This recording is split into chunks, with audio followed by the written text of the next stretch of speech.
But the issue raised here is that once his letter predates that invitation that you sent to him 2 days after, your conclusion that, and I'm reading specifically from the statement that Kessie Jabing read this week, that the OSP is unconvinced that the purported medical letter transmitted by Mr. Ofori-Atta through his lawyers to you, the Office of Special Prosecutor, represents a medical report. To that effect, Mr. Ofori-Atta is incapacitated or is so sickly and invalid to the extent that he is physically unable to return to the jurisdiction without imperiling his life.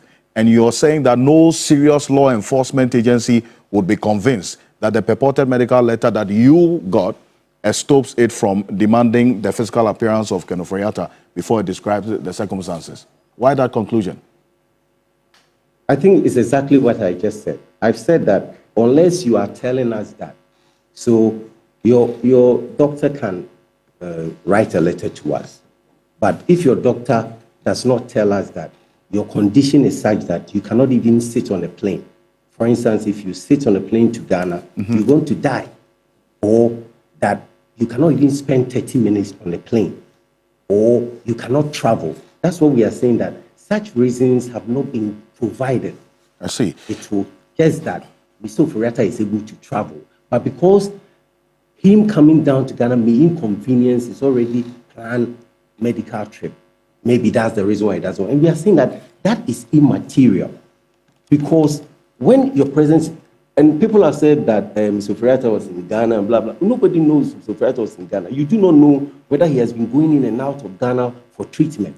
And it happens all the time. There are people in Ghana here who are standing trial, who are appearing before police, and they still have medical conditions. They appear and they go back to the hospital to treat themselves. There are people here who are arrested and put in cells, and they have even said that they were not getting a medical treatment. Some people are even handcuffed behind by the bed and all that. This is not what anybody is saying. What we are saying is that you need to give us a reasonable grounds as to why you are unable to come down to Ghana. And then the second one is that you either have to also provide us with a tentative date. So, for instance, we wrote to you and you said, okay, I'm on a medical leave and that I will be back in April, by the end of April. Okay. You would have been satisfied with that. But if you leave it blank, as if it will rain, it will not rain, it means when I'm done with it, then I will come. When are you done with it? You yourself, you don't know. So if 2027, we wait for 2027, that's to stretch it. Well,